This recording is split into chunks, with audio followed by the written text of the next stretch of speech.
We are live. Welcome back, boys. That's my go-to. Can we get a cheers around real quick? Let's get a little cheers. The return. The comeback. The return.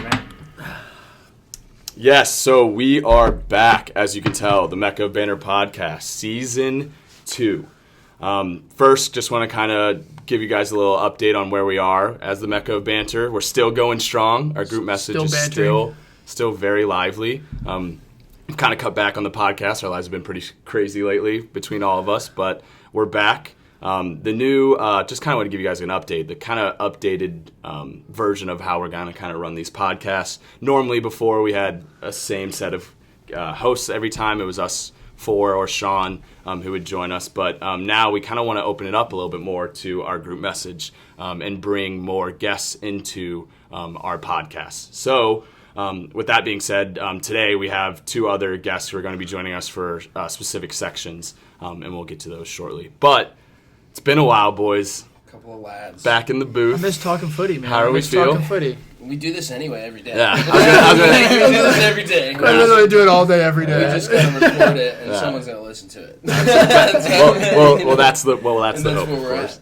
And just for introductions, if you guys don't know, I'm Nick. On Twitter, I'm at Hayfie4. So if you see me on the Mecca, that is me, and that is the face to that name. Just gassing a Aubameyang left and right all the time. Hell no. Never me. I'll go next. Connor, you all know me. Love United. At CDopes10, if you want my burner, shoot me a message. I'll give it to you. We can start chatting real shit. Yeah, I'm Hoover, Andy Hoover, Tottenham supporter for too long. If you want it, I'm at like a vacuum on Twitter. Would you like to explain that at all, or just move on? It's a burner account. Don't worry about it. But yeah, happy to be back, lads. Absolutely. And you guys know Lil Bucci Mane. The gaffer. The gaffer. Liverpool teacher. Supporter. The teacher. Twitter, you can catch me at Ryan_Butchart. Yeah, you'll be seeing some Stevie G tweets. Liverpool, the Reds. Gotta keep it PG-13 for the kids. Yeah, gotta keep it PG-13, but in Darwin we trust. So yeah. You already got me going on this podcast with that statement. But yeah, wanted to mention the Twitters to you guys just because the new thing we're gonna do on the Mecca of Banter Twitter is we're kind of just going to keep it open to everyone in our group message and pretty much flood it with all of our thoughts and the banter that we talk about. Exactly. So it's very open, and we're going to also try and keep our names associated to some of our posts, so you can call us out on some of our banter and bullshit that keeping receipts. Exactly. Definitely keeping receipts. I don't want to see Butchie coming in here saying Nunez is going to be a top scorer, and then keeping him. Not going to happen. But yeah, so with this episode and the next couple of episodes, I did want to mention, obviously, we're going to be talking about the World Cup. The World Cup starts Sunday. It is in Qatar this year. Obviously, the USA men's national team is finally back in a World Cup stage. 8 years in the making. 8 years in the making, so we're really excited about that. But before we get into that, we're all from St. Louis. We're a bunch of St. Louis guys here. The St. Louis MLS team, the new team, the St. Louis City team, hosted Bayern Leverkusen on Wednesday, and we had a couple of the Mecca boys there. So we're going to bring in those 2 guests we were talking about to kind of talk about the MLS team and other things. So, yeah. Anything else you want to say before we get going, Butchie? Or we leave? Just wait for the Factor Cap.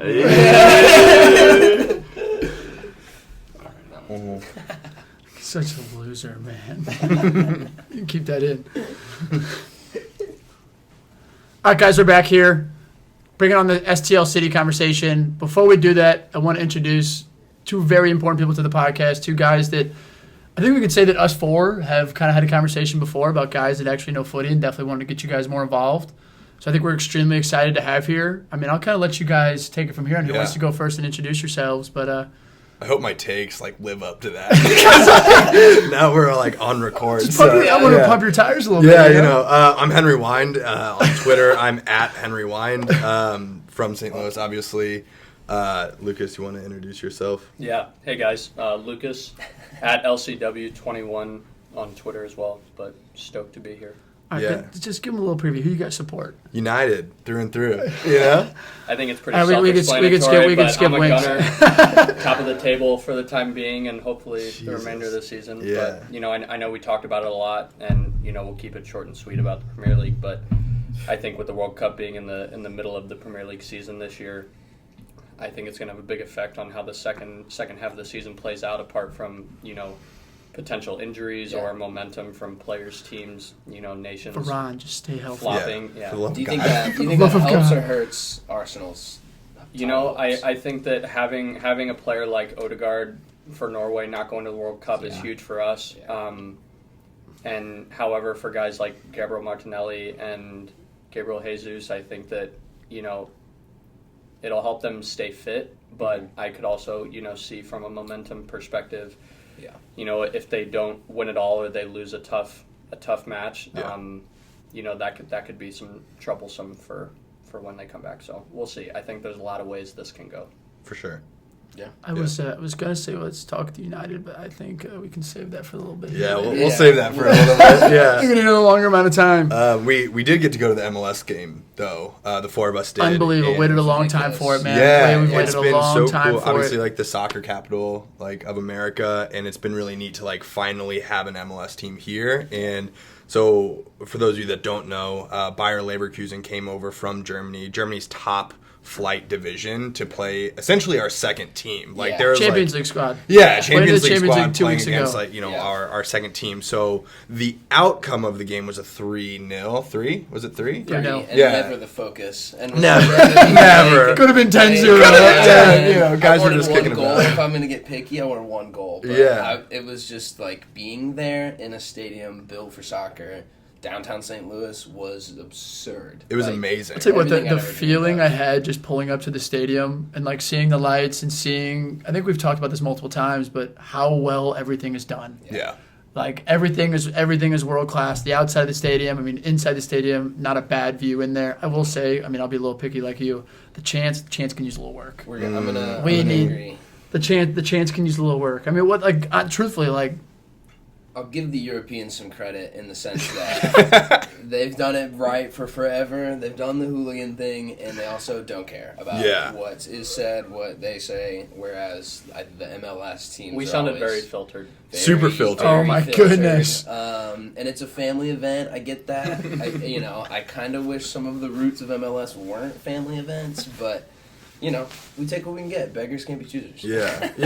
Honestly, that needs a lot of Yeah, work. I'm dude, hopeful it's between tough. now and February that it gets better, but from an atmosphere perspective, food, drink, the atmosphere was incredible. In our chat, we've been talking so much about the sporting director, Lutz, and how well he's done in bringing this program together. You see it so he clearly. says the right things too. Yeah, and the guys that we just drafted, last week with the expansion draft, guys that were talking about, Midwest mentality, want to work hard, believing in He's the a future. sales guy too. He's a sales guy too. But it's even a brand new MLS team being able to play Bayer Leverkusen, that doesn't happen without him. Not just MLS team, a City 2 team. Yeah. And they very well knew when they were coming over here who they were playing. Yeah. Yeah. I think it was Hebert said after the game, marking Jonathan Tah, in the box on a corner. He was like, it was different. Yeah. He's like, you tell Those guys those bigger, guys are faster, good. He's like, stronger. it felt like FIFA. Everything was so fast. Yeah. It was so in the You face. see them jogging to triangles, on Yeah. the side Yeah. of the field around our guys, and they're Dude. just spinning in circles. It's levels, man. We were It was watching impressive. Hudson Odoi just Yeah. fuck around, basically. I mean, Literally just dancing. Yeah. We It was- pointed him out several times. He's just, Yeah, he's lights different. out. he looks comfortable on the ball in the Yeah. Champions League, but this was Yeah. pick up Yeah. on a Monday night. I will at give our Beta. boys some credit though. We didn't look great going forward, but we actually had some spells where we kept the ball for Yeah. a good periods of time to where. You got to think these guys. A lot of those guys literally played in the Champions League 2 weeks ago. Just the fact this is a City 2 guys, 3/4 of the team doesn't even have MLS contracts yet. Right. Yeah. It's a team that's been put together for 6 months, and they're picking the ball around against a Champions League team. I said it to you guys, watching beforehand, knowing the MLS, I never thought I was going to be able to get into it, knowing we're getting a team, and having done that, I'm all in. Yeah. I'm Super all in. I'm all sold. in. Yeah. I'm going to have a hard time, fully committing to the league, I think it's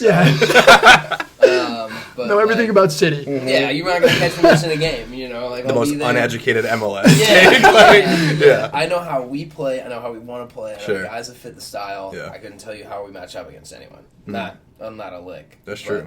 One of the things I think about the stadium, I was an entertainment management major at Missouri State, and humble brag. Yeah, I was going to say, plug the alma mater. I ended in real estate, so not like I'm doing anything with it. But my venue management classes were kicking in as I was going through the stadium, like the ingress and egress, the food lines, the bathroom lines, the atmosphere outside, like how they ran it as a venue was. It was the first time they'd had people in the door, and it was flawless. Yeah. One of the few things I want to call out with respect to that, especially, the food, was Henry and I talked about it walking by, but the contactless food section that they have, you scan your app or your card, walk in, grab whatever you want, and then walk out, and it charges your card automatically. I think that the fan experience piece, knowing that the MLS is the MLS and that it's not, Old Trafford or the Emirates or whatever, that the fan experience part is what they have to get right for this to be successful. I think that, there's plenty of soccer fandom in St. Louis, but, making it a fun experience for the people who are going to enjoy the game, that aren't necessarily crazy nut jobs like us, I think. To be blunt, I really think they did that right. Yeah. Did a great job. I think, the one thing is, if anybody does listen to this, if you're ever hesitant about going, go. Yeah, 100%. If you're hesitant like I was about the MLS, go see the experience, go see the stadium. Because literally, even just walking in, I mean, yes, we're soccer nuts, but, you got Madison, my girlfriend, chills. Yeah. Walking in, knows nothing about soccer, and it's she wants to go to every single game now. Yeah. It's pretty special. I like to compare it to, a regular season soccer game is like going to a playoff hockey game. Yeah, the stadium's loud the whole time. Yeah. And we sat right next to the supporters section, the three of us did, and we hear the guys with the megaphones down on the first row talking about how it's important to be loud the whole time and hear all the chants, try and learn them, but the key is to be loud the whole time, and I think that showed. Yeah. That showed on Wednesday. I like that comparison. Yeah. Well, obviously, throughout the rest of the next couple of months, we don't start playing till February. Yeah, so this might be the last sound off in the MLS for 3 months. But for a minute. Overall, solid experience. Yeah. You'll get us back the week before we start. January. Here we come. or unless we make some big signing like Ronaldo. Fuck, man. I mean, after this week, do we want to go in on Ronaldo for a little bit? I've said my MLS piece. You guys. Yeah. Do you want me to kick it off? I mean, should I preface it at all? Kind of what happened? Of course.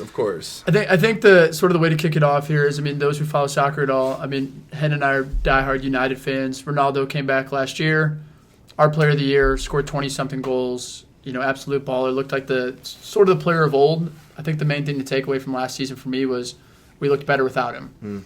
So coming into this season, setting sort of the stage here over the summer, rumors Ronaldo wanted to leave, rumors that him and Ten Hag weren't getting along. Basically anything that could go wrong over the summer went wrong. Going into the season, he ended up coming back a couple weeks late. Sort of all this drama happens. I'll put it bluntly, he's been shit this year. Yeah. He hasn't been playing, walked off the field, left the stadium early, left the game with 3 minutes left. So all this kind of leads to the rumors that he was going to do this interview. Nobody really knew when he came out he was going to do it with Pierre's. Nobody knew that he was going to do an interview at all. And all of a sudden, Piers Morgan starts tweeting that this groundbreaking interview with Cristiano Ronaldo is going to drop. Yeah. And so it ended up dropping earlier this week.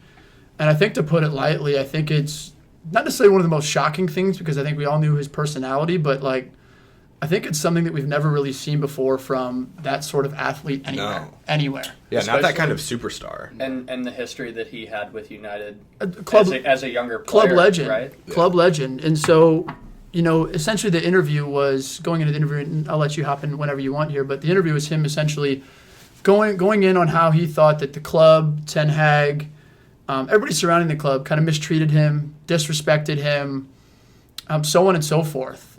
Sort of the big thing that I took away from the interview was just the way that he conducted himself and how there was no real remorse or any sort of him taking responsibility for the fact that maybe he's getting old. Yeah. You know, maybe he doesn't have it anymore. You know, maybe he's not playing because we play better without one, which we've seen. So, the biggest thing I took was essentially just the fact that it's me. Yeah, it was really weird. It was a lot of excuses. So I think even first off, I'll call out Pierce Morgan is kind of a piece of shit. He's the worst guy ever. He's dude. terrible. Yeah, just X out that kinda. No, he's a piece of shit. And not just because he supports Arsenal, but God, he, better. I don't know, journalists are supposed to kind of get in there and rebuttal and speak different perspectives, but every single thing that Ronaldo said, Piers Morgan just kind of emphasized as the truth. And every single story has 3 different sides, and we only heard one throughout the entire interview, and that was super annoying as a listener. But to your point, it was just really off-putting to me to listen to our player of the year last year just makes so many excuses. There's a lot of things that we have, the 4 of us have no idea what it's like being in his shoes, being, up at the top of the game for so long and then dealing with the decline of age. However, there's a graceful way to have these conversations, and it just wasn't that. And I think listening to it, I was even hopeful leading up to it because we saw a little bit of sneak peek of Ronaldo talking about the Glazers. Pierce did a good job selling it. Yeah, I was excited to listen to what he had to say, and in reality, it was 43 seconds about the Glazers, and then the rest of it was excuses about the other players and about how Ten Hag didn't respect him, and it just I just don't see a way for him to ever play for United Never. again. He's done. Yeah, and I was laughing, the other day with one of my buddies, talking about how I don't think it would ever happen, but what a fucking power play it would be if the Glazers said, "Hey, we're not transferring you in January, and then you're going to train with the under 21s, and you're never playing again." Just for the rest of his contract. You want to talk about getting disrespected? Levels. There you go. Yeah, we'll talk about that, but it was really disheartening, and I think also there's been so much positivity about United and Ten Hag specifically over the last 6 months, and just every single time Ronaldo is even in the headlines at all, it's always negative and taking away never from, positive. Yeah, it's taking away from the progress that's being made, and I think that that's such a big problem. I think the biggest thing is, in my opinion, is I sit here, and I definitely think this, at least in my opinion, this tarnishes his United legacy. And when people, I think, are talking bad about Ronaldo, I can honestly sit here up here and say I would do anything for him to be the Ronaldo of 3 years ago. 100%. To be him be our number 9. That's one of the best strikers in the world. The first year, that first game when he played against Newcastle, Peter Drury's commentary, him walking on the field, bagging 2 goals, was one of the best moments I've had. Cry, bro. Seriously, it's one of the best moments I've had in soccer in forever. Yeah. Just grew up, diehard Ronaldo fan, helped me fall in love with the club, and just the selfishness that he has taken, or at least the approach he's taken this year towards United as a whole, has set us back. And generally to this point, when you're saying he's gone, it's I think that expedites our progress because this Ronaldo narrative ends and we can finally move on and actually bring somebody in who Ten Hag wants versus them butting heads and the continuous just negative every single week on Twitter, on Instagram of Ronaldo didn't play, what's his comment going to be this weekend? Ronaldo left the game early, what's Ten Hag going to say? It's it's a recipe for disaster, and it finally came to an end. All the time. So we see that he's getting what, €1 million fine. Yeah, which 2 is, weeks which wages. is 2 weeks Yeah. wages, not a big deal. That's an Instagram post for him. Yeah, but I will say that's one of the bigger fines that we've seen in the Premier 100%. League in quite a long time, pending what Ivan Toney's punishment is. Poor guy. Yeah, but Ivan Toney probably bet Ronaldo wouldn't finish the but he definitely bet England to lose their first game. Sure, that's for sure. But I think that at the end of the day, nobody's bigger than the club, and I think Ten Hag's done a good job of putting that at the forefront. But as United fans, you talked about moving past this when it's done. Mm-hmm. What are the next steps for the club? If and when we get rid of him, you guys get rid of him. Put it on the record. Put that out. Wings talking about getting fans out here, dog. But what's the next step whenever he's gone? Yeah, I mean, the stuff that came out today is that United's lawyering up like for breach of Wants contract. to sue him. Yeah, which is a disaster, and it'll end, I can't imagine it'll end up any other way than like a mutual termination of contract. Like They're saying they're not going to give him the $16 million or whatever he's owed. 100%. I Yeah. mean, I think like the alternative is like you get sued or Yeah. you say like, yeah, rip up my contract, and so I think that's part of it. And if that's $16 million in the bank for the Glazers, good payday for them, I guess. But hopefully that means we get a striker in January. And it's weird to say, especially with like this, the status of who he is. But I think like there's actually not too much like moving on that has to happen because he's already such a non-factor in our team. And like as we mentioned, like we're Every worse single when aspect of the game statistically we're better when he's not on the field. yeah, 100%. So I think like the moving on process is actually a lot easier than we think it is. I think it's just literally like being like cutting ties and moving on. Yeah, I guess I wasn't specific enough. That makes so much sense. But as a fan of United, and you guys are a lot more into it than a lot of people who may be casual United fans. But for the fans who see what happened with Ronaldo happen and like you guys talked about it tarnishing the image of United, what do you think they have to do from a PR perspective, I guess, to kind of get How that long do you back? have? Yeah, I I know. mean, and I know you guys are owned by the Glazers, and I can't speak too much to that with Kroenke, but like that combination. I think the biggest thing that if Ronaldo would have come out and called out all of the downfallings of the club, whether it be the lack of facility updates, whether it be like the disrespect he received from the Glazers, and he called out all this different stuff, I can honestly sit here and say, as much as I haven't liked Ronaldo this year, I would have backed him 100%. Yeah. Like if he calls out all the issues that literally fans have been calling out for years at this point, every single United fan backs him. Yeah, and you're a club legend. And and you're a club legend. Every single like fan's gonna back him. Truthfully, I had a slim bit of hope until I saw more clips that that's what this was. Sure. That it wasn't him leaving. But I think in terms of moving forward, I think the Ronaldo situation, like as much as I don't think he's coming back, I don't think it's over. Like I think we're gonna have to sit there and listen to him talk about lawyers and how much he's gonna get paid out. So I think we actually have to get to January with him in a different club before we can actually like get past that whole situation. Like I don't know. Short answer from an outside perspective, like to like get those people back to the club that they'd love to know, just win. Yeah. Yeah. You know what I mean? Yeah. Ronaldo leaves. I think the media circus mostly ends. Winning, You win some shutting games, up's everything. You win Yeah. some games, it's over. Like that. I think once he's gone, that Band-Aid's ripped. Yeah. And everyone kind of Moves moves on. forward Yeah. a little bit. Starts a healing process. Yeah, Yeah. I definitely think so. And it sucks as a neutral, too, like watching literally one of the two greatest players of all time go and do something like this as like a non-United fan. Like the only thing I was saying was like, I'm glad Spurs don't have any legends like this to be like, I'm glad Harry Kane could never. Harry Bale didn't come back from LAFC and sit down with Pierce to have a tell-all about how terrible, Tottenham is. So, like, I felt that was, like, it hurt me. And, like, I'm just a fan of the game. And it's like, man, why are you subjecting yourself to this type of, like, media? I mean, he's the media darling. That's fine. He's always been like that. But, like, the self-awareness, The lack of self-awareness to go and do something like this and just to be a crybaby all year, like, What did he expect to come from doing that interview? Yeah, man. I genuinely think Mark Goldbridge, I listened to it, he said that it's very obvious it was a goodbye. Yeah. Like he was done. It's like, it's very much that it's a goodbye interview. Like it's essentially him saying all the issues he's had, saying goodbye to United fans, sitting there doing his, the fans will always love me. Yeah, dude, fuck off. Yeah. Like seriously. What a shitty like, goodbye. Yeah. That sucks. Yeah. all right, folks, what do you say? Moving on to World Cup. Yeah. Bring the other boys back in. Yeah.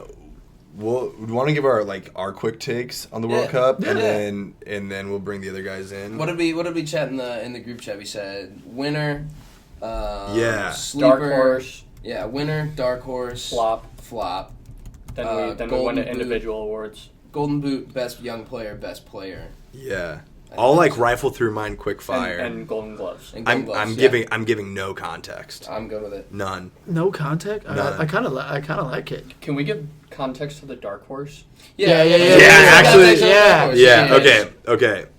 Champions, I'm going Argentina. I think Messi brings it home. With I it. think the like storyline is like written in the stars, like the 1,000th game. Literal or tears whatever. coming from my Bro, eyes seeing him hold that. Everyone wants it. Yeah.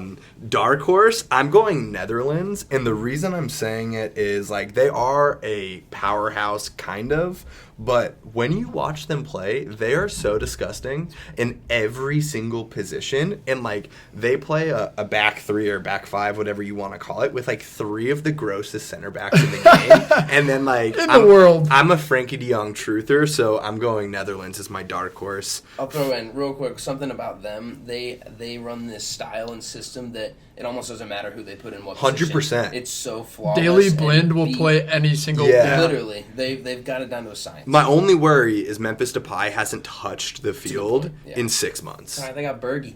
Yeah, bro. Stevie G. Gakpo. Yeah. Okay, so then I'm going flop. I'm going Portugal. Thank you. Yeah. I think there's too much of a media circus like around, and there's going to be too much like emphasis on this being Ronaldo's last World Cup. And I mean, you were watching them yesterday. They play better without Play him, way and better there's without no him. way he's not playing. We called that the Bruno Fernandes show. That's what I'm saying. So flop is Portugal. Golden Glove, I'm going Alisson from Brazil. Fair. Best young player, Jude Bellingham. I feel like that's going to be The truth. I expected that. Yeah, Jude is the That's truth. going to be an answer for a couple of us. Plus 120. Yeah. Golden Boot. I'm actually going to go Harry Kane. I think that he's going to bag a hat trick in like one of the group stages games, and like if you get 3 goals in a group stage game, you're well on your way. So with that, does that kind of mean you think England's going to make kind of a deep run? I think those kind of go hand in hand. Yeah, I kind of think that they're gonna like I guess go into the like the 8, like the elite Fair. 8. I don't know if they're gonna win it. Like I bet they struggle through the entire thing, but continue to pull out results. yeah, that's a really good shout. Maguire is Southgate's number 1 though. Yeah. So wild, How so bad. wild. And then the best player. The best player is Messi. It's going to be Messi's tournament. Like I could even see him being like the top goal scorer, but like I'll just go with best player of the tournament. I think Messi winning that'll. He's changed his role. Yeah. He's a lot more vision oriented. I mean, you watched the Copa America. What was it like last year, 2 years ago? Messi Unreal. playing for PSG is class, but I think Messi playing for his country with that passion is just a different level, Yeah, man. You yeah. know? Top And notch. every one of those guys feels the exact same way. Yeah. Yeah, Like- and they would run through a brick wall for Absolutely him die for that specifically. guy. Yeah. yeah, But those are my picks. All right, That's what Winks. I'm going for. Winksy. Lock it in. All right, I'll go.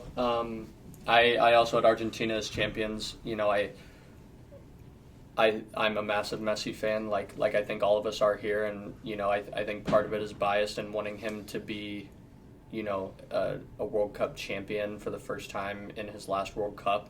But looking outside of that, their team is super strong. Yeah. You All know, over the field, deeper than they've been in a while. Yeah, exactly. ever. I think that Yeah. if they're gonna win, this has to be the year. Yeah. They've never had a back line before. Or now goalie. officially, Yeah. and now officially they have 3 guys who are in the top 5 leagues. Yeah, and Lautaro Martinez is not Higuain, so we'll probably No. score a goal. You know? So like Yeah. that's It's cool. anybody but Yeah, anybody. yeah. He's nails, yeah. Yeah. I also had Portugal as my flop. I thought about switching it up just to be different, but you know, I think that everything we just talked about surrounding Ronaldo is gonna affect the locker room environment at Portugal, and you know, I think they still make it out of their group, but probably get eliminated in the first playoff round. My dark horse is Serbia. Love it. I think they are a massive team in terms of just size. I think that They're very tall. Mitrovic and Vlahovic at the top, I think they're just going to bully Yeah. the defense of whoever they play. Yeah. I think that and then you have Milinkovic, Savic in the middle, Tadic, like all these just absolute ballers. I think that they're overlooked because they're not a traditional like Brazil, Argentina, Yeah. Germany, Belgium. Yeah. I know we're going to talk about the groups later, but just looking at their group, like Brazil, Cameroon, them and Switzerland, like, Yeah, they should win out easily. I mean, like Brazil should Brazil's probably win gonna be that hard, group, yeah. but they should, if they get through, like, they're a team that you wouldn't want to play in that next round. Yeah, No. and then they're on the opposite side of the bracket as Yeah. you know what we're predicting Yeah. Argentina and Brazil will be. Yeah. So It'd be nuts. yeah, with that being said, Golden Glove, Alisson of Brazil as well. I promise Hen and I didn't talk about this prior to this, but I think that it just shows kind of like, you know, we're seeing a lot of the same things on the field and during the qualifying matches and things like that. Best young player Musiala, Yeah. absolute It's a baller. good shout. I think that there's realistically, there's 3 or 4 guys that you could pull a name out of a hat Yeah. that could win this, but Musiala is my guy. Golden Boot, I have Mbappe. I think that It's a safe I pick. don't hate it. It is a super safe pick. We saw him at the last World Cup do the thing, and I think that I don't see why he wouldn't be able to do that again. He's been scoring an insane amount of goals, this year with PSG. I think there's an aspect with him too that's kind of like the Messi thing, where you go to the country and you lose a little bit of that, ego. Where he's not the sporting He's director of He's France. not the sporting director of France, Yep. right? So he goes in. Getting and called he's by the president "I'm of France, striking though. out." So I mean, they're I'm boys. here to They're do my boys. job, and, Yeah. I think that with Benzema winning, the Ballon d'Or, and he scored a ton of goals as well. That was my only kind of if, because I think that those two competing against each They other can cancel for each goals, other out they for could sure. cancel each Yeah. other out. Yeah. But at the end of the day, Mbappe's getting the balls in behind the defense more than Benzema is on crosses and right outside the 6 and things like that. So I think Mbappe gets it done. He loves a big moment. He does. He does. Yeah. And we saw that the last World Cup. We've seen it at PSG, Yeah. ever since. So we have that, and then Golden Ball. I have Neymar. Ooh. I like that pick. I didn't want to pick somebody that I thought everybody else would pick, but I also don't think he's somebody that somebody wouldn't pick, if that makes sense. I think that we can all agree that he's been in absolutely incredible form. Mm-hmm. Some of the best we've seen him in so long, probably since playing at Barcelona with Suarez and Messi. But he is so fun to watch, man. Okay. And on a Brazil team as deep as they are, I think he's going to get a lot of opportunities to just shine. Both scoring goals, assisting balls, building up play, getting crosses in, the whole 9. He's had a string of being healthy too. Yeah, that's So, different too. Yeah. You see the healthy Neymar versus the guy who just gets finagled by injuries all the time, and he's disgusting. He also has guys kind of like Messi does right now, where he has guys around him that Yeah. are willing to put in the work. Yep, Like 100%. Even I'll just give him some respect, but if Gabriel Jesus is up top, that kid works so hard. Yeah. He'll track back. Neymar can kind of ease a little bit. I On the would argue the defense. same thing for Richarlison. Right. A lot of Yeah, those guys yeah. are just interchangeable, and they will run. They will run. In a I team agree. that's stacked like that, he's still, in my opinion, clearly the best player. Oh which my is God. which is insane to say, Level because up. that might be Yeah. the deepest team in the tournament. Yeah. Could it be a hot take that he's the best Brazilian of all time?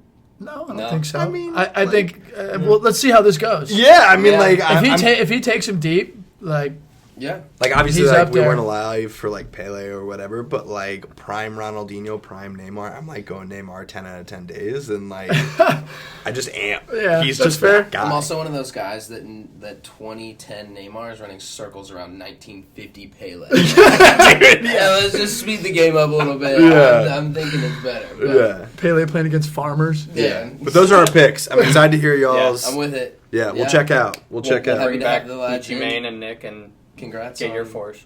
Yeah, being we're back, in. boys. Happy Yeah. to have you. Cheers. Let's do it. Cheers. Yeah. Alrighty, we're back. And as we just heard, we heard Winks and Henry's takes on who they think are going to win. So we're just going to kind of go off of that. And I think, I don't know if Hoover wants to start. I can start if we want. I can give us who I think is going to win and kind of go on from there. Do we want to do the same? Absolutely. Yeah, absolutely. Go I for think it. we do the same thing, and then we can go in depth on the groups afterwards. I'm making mine up off the top. So Yeah, make it off. Yeah, Do you yeah. have the outline? Do you want me to send it? No, we're good. Yeah, Okay. we're I good. got it right here. Yeah. So the winner for me, and it's funny. I'm going to say Argentina as well. And after hearing, I got it. I'm switching now. Yeah, after I hearing know. Winks and Henry, I kind of just want to piggyback off of them. Not only do I think Messi's going to have a tournament, I think their depth this year and their defense is finally at a point where they can actually win a World No Cup. more Mascherano. Exactly. Or Otamendi, breaking people's legs when he's back. He still got Like, called up. Yeah, well, he still may play. yeah, true. The dark horse for me, for these two, I don't have them winning necessarily, but I think they're going to surprise a lot of people. I have Morocco, which I think a lot of people are sleeping on. They have a new coach now. Ever since he came out with their roster, Ziyech was not on it. There was a couple names that were left off, and it was a huge upbringing for the Morocco side. They brought in a new coach, Ziyech's on the side. They have Hakimi. from PSG. I'm not once again. Ziyech deserves to play. Absolutely, and I think he at Chelsea hasn't got a lot of playing time, and I think this World Cup is kind of his main event now because he hasn't been getting an audition for when he leaves. Exactly. So I think he's going to show out for Morocco. But like I said, I think they're talent. They're not going to go far. Maybe out of the group stage. We'll see when we go over those groups if I take them. And then the other one for me is Denmark. I think Eriksen, the whole story, the passion behind it, I think that's awesome. But I also want to mention, they're just good. I was going to say their defense. Christensen, as a Chelsea guy, I loved him, hated to see him leave. I think defensively, they're a good side. Yeah. Absolutely. And you have to also remember what they did in the Euros. They made it to the semifinals and did a great showing during that time. So I definitely think that's another team. I don't necessarily think they're going to win the whole thing, but they might impress a couple people and make a decent run. Yeah. The Golden Glove for me, I have Alisson, of course, similar to what they were saying before. I just think Brazil is going to make a deep run in this tournament, and I think he's probably one of the standout goalies that will make a difference in their side. So I have to go with him, even though on Liverpool, I don't know how much I like him that much. But, the Golden Boot for me, I have Neymar. I think he is going to, once again, similar to Messi, it's kind of his show off a little bit. He's going to play well for Brazil. They have a talented side, so he's going to get the ball a lot. And you guys, once again, hinted on it before. Gabriel Jesus is going to be their workhorse for them. They have a lot of people who are going to run for them defensively and press. So I think he's going to have a lot of freedom moving forward to score some goals. And then best young player, Musala, Germany guy. I don't know if I pronounced his name wrong. I'm really bad at that.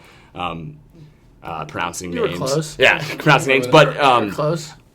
We'll talk about it once again in the group stage, and we've talked about it a little bit before. I think Germany's side is very deep and talented, and I think he's going to see the field, which is that in and of itself is insane for how young he is and how he balls. deep. He balls for Bayern. Exactly. Week in, week out. Absolutely. So I think he's going to have a good tournament. My flop, I skipped over that, and Butchie showed me it because I think he's interested to see why I put them as my flop. Ears, man. I put France as Spain. my I was flop. just like Morata. well, once again, once we get in the group stage, we can talk about that. I don't think Spain's going that far. Hey, man. But I think France, they have a lot of talent on their team, and it's hard to keep all those egos in check, I feel like. I don't think they're going to gel that well. I also think they don't have a standout captain. You know what I mean? Someone that everyone in the locker room looks to when the going gets hard or stuff like that. They don't have a midfield. This tournament, they're relying on guys that are super young, that have never played in a tournament in general. Would you call them world class?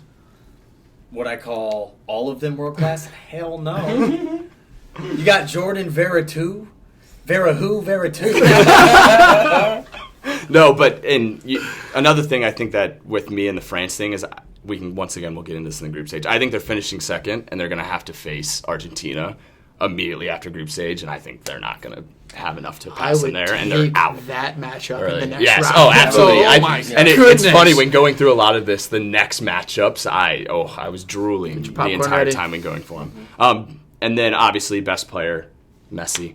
Once again, it's his year to shine. I think Argentina, like I said before, is going to win the whole thing, and he's going to be the man we all know him as the greatest player in the world. So yeah, that's who I got. But you want to go? You want me to go, bro? Go ahead, man. Oh man. All right. So let me pull up my sheet here. This is very much on the fly, as you can see. This is just the list. Let's see. Winner. I'm gonna go Brazil. I think that's just going from the first time that I started to think about it. Brazil. It's just deepest team in the tournament. They got veterans. They got young guys. They got pace. They got, with Casemiro in the midfield. Him and Fred. No, but they got Casemiro in the midfield, the depth on the wings they have with Gabby up top, the formations they can play. They can play Neymar as a false nine. They can play Gabby up top.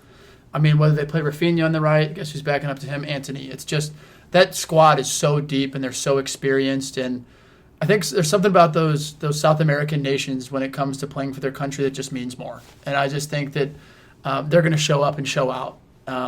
Also, I feel like with previous World Cups, there's always been drama, I feel like, around Brazil always. at some point. And I feel like this is the first time there's not as much Wasn't as it the we last think. one that they didn't know if Neymar was going to be healthy in time, and he ended up playing? So I think this is the first time that, all is kind of good. The chem around the building is all good. Yeah. I think It's funny, I picked Argentina, but I think Brazil-Argentina they're gonna see each other in the semis, and that was the game for me that I was really hard I feel bad taking chalk just because Brazil is like the clear favorite, like by far. But at the same time, it's like that's kind of where my head's at. Absolutely. Dark horse. I'm going with your boy Nunez. I'm taking Uruguay. Truthfully, at least in like the social media platforms, I have not really heard many people talking about Uruguay. And I think from front to back, they have veterans. You look back, they have Godin up top, the combination of Suarez and Nunez, with Valverde in the midfield, who's arguably, in my opinion, been Real Madrid's best player. He's been like the standout player of La Liga this season, in my opinion. I just think the ability for them to get out of the group I don't want to call it a guarantee. Nobody likes to use the word lock, but I think it's almost a lock, in my opinion. And I think, again, just like we're talking about Serbia, it's nobody wants to play them in the next round. Nobody wants to play them in the next round. Some Bentancur. I was going to say Bentancur as well. Ball this past weekend. Those two guys playing in the center together might be something hot. Yeah, and they also have a new manager. So like fresh manager in your nation side. You want to impress him. Center midfielders right now. Yeah. Let's go flop. So I think I was between Portugal, and I think these guys have flopped in every major tournament for a while, but I think I have to go Belgium. Like I truthfully think that when you look at Belgium, it's who knows what you're going to get with Lukaku. We feel like we've been talking about this golden generation of Belgian players for, I don't know, fucking the last two major tournaments, and they've done nothing. So I just don't see why this one's going to be any different. I mean, if you look at their group, Canada, Croatia, Morocco, I could very well see them finishing last, or at least definitely not qualifying out of that group at all. So let's see. No, and I definitely think that's like the common thing around Belgium is like their aging side. Yeah. Everybody talks about this golden generation of De Bruyne, Hazard, Romelu Lukaku, and yet they're still third in FIFA rankings, and that's where I kind of agree with you. Like I feel like they have so much hype, always have had this hype, and like what have they done really? Yeah, no trophies. Let's see, Golden Boot. I want to say Messi, but just to give another option, I mean, I think it's kind of like Winks was saying earlier, between Mbappe or I'm going to take Benzema. Between those two guys, it's like Benzema just with the people that he has around him, Dembele potentially on the right, with Mbappe on the left, and Big Benz with just the poacher that he is and can score from anywhere. Like I could very well easily see him scoring 5-6 goals in this tournament. And if France make a deep run, I'm assuming that he's going to be at the heart of that. Absolutely. Let's see, best young player. Going chalk, Jude. I mean, I absolutely love the guy. United, blank check, pay whatever you have to do. Sign him. He will take us to the very top. Is he day one starter for England? He might be my first name on the team sheet. Well, I think it would be that way for all four of us, but their coach is Gareth Southgate and not us. He'll start. He'll start. It'll be him and Deck. And then best player, I'm going Messi. I mean, this is me talking with my soccer heart right now. Just I want to see him go out.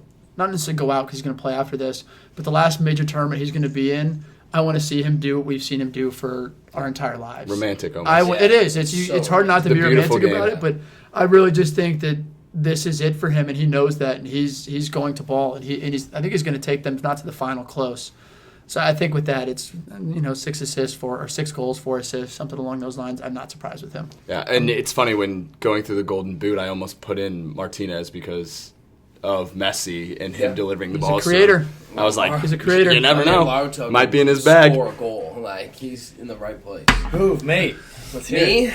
I'm going to spitball it. I have a hard time going against either Argentina and Brazil. I look at everybody else who could win the tournament, and I think both of those teams beat Germany, France, Belgium, Spain. I think all of those teams are unbelievably class. I have a hard time seeing Argentina or Brazil losing to any of them. So I'm going to go Brazil.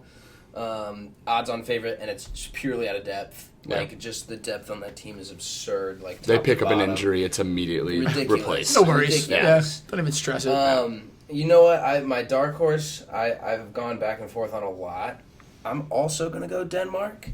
I think this one it's not all that different from the Euro. The squad that they brought to the Euro was still super young. They've still got Braithwaite. They've still got Mikkel Damsgaard. They've still got Kasper Dolberg's balling for Sevilla. So I think the core of that team doesn't make the deepest run, but go farther than maybe everyone else thinks. Just gotta have the collective. If you have the group, you can kind of like You're looking at a center midfielding pairing of Højbjerg and Christian Eriksen, who again, two of the most dogs, arguably in form midfielders right now. Højbjerg just runs, man. Just His is a workhorse is bro. insane. And I think Conte did something that like most other managers haven't. They use him as like a 6, something of a more defensive. Conte's like, man, if you want to run. Like if he wants to get up, and he does it well. So I think Eriksen and him balanced will be. Dude, that's where I was going to go with this. Is and the work ethic of him. Yeah, Christian will stay home if Christian needs to stay home. Christian is such a smart player. And I actually fucking hate that he's playing really well for United. It makes me sick. I was literally about to say, like me and Doze were talking about before, like Eriksen for United is probably one of their best pickups that they've had. He's my favorite player. Yeah. In a decent amount of time.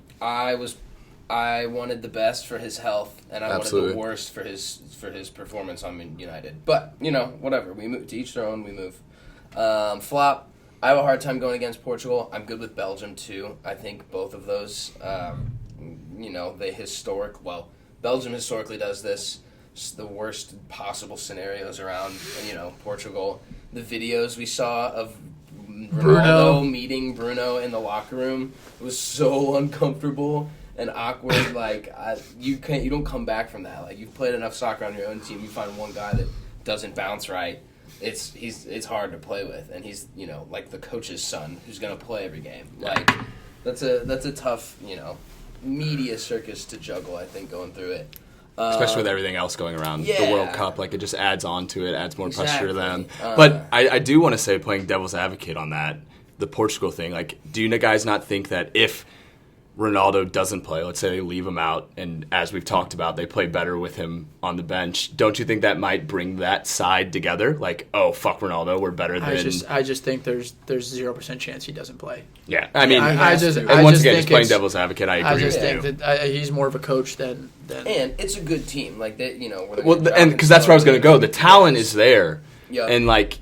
Yes, there's a lot of media around it, and yes, there's a lot of drama around it, but, like, they're still a talented side. Yep. Like, they're definitely still very good. But I definitely agree with you. The whole Ronaldo stuff is going to put huge hinder in all that. Who we got? Golden Boot. So the next couple ones, you kind of have to take a team that is at least going to go semi. Make a run. I have a hard time going against Harry Kane, and that's not purely outside of a Spurs point of view. Oh, yeah, okay. There's not many other teams in the world that have a guy who is going to take every single PK, no matter what, no matter if it's his third. He's going to take every single PK. Yeah. So I think statistically, this guy's got the best shot, and he's a freaking finisher. Like, he'll get one cheeky goal against Wales, and they'll win 1-0.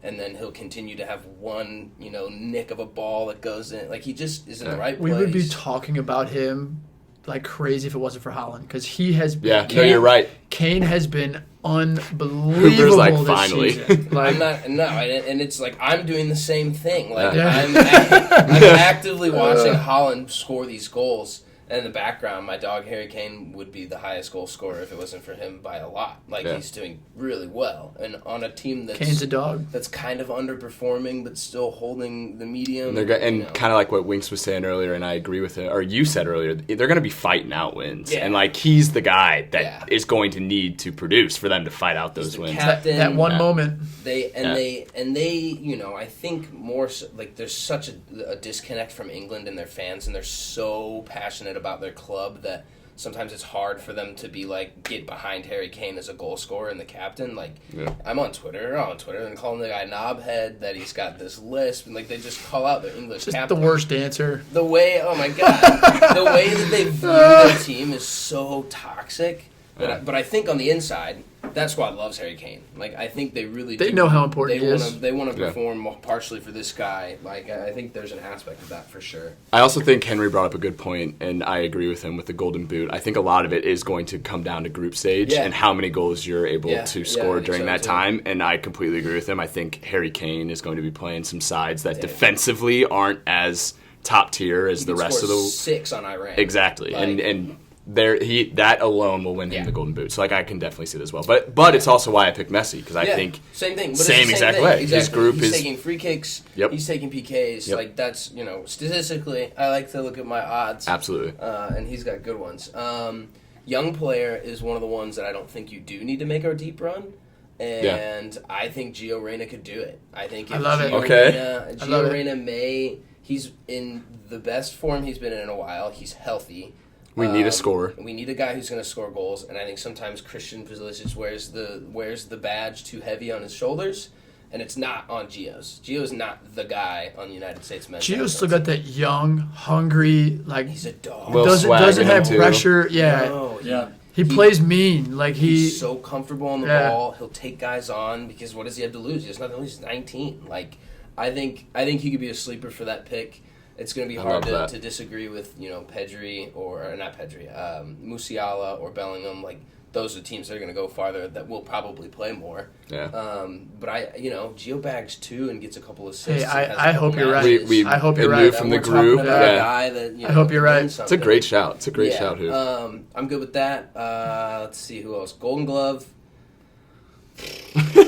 Say it. Gotta say it. You want Brazil to win? It's gonna be Allison. I was gonna say Hugo, but I don't think that's true at all. France historically gives up goals, and Hugo's kind of not playing all that well. So I'm gonna. It's just Hugo stand. Watch him throw a wrench and then just play Ederson.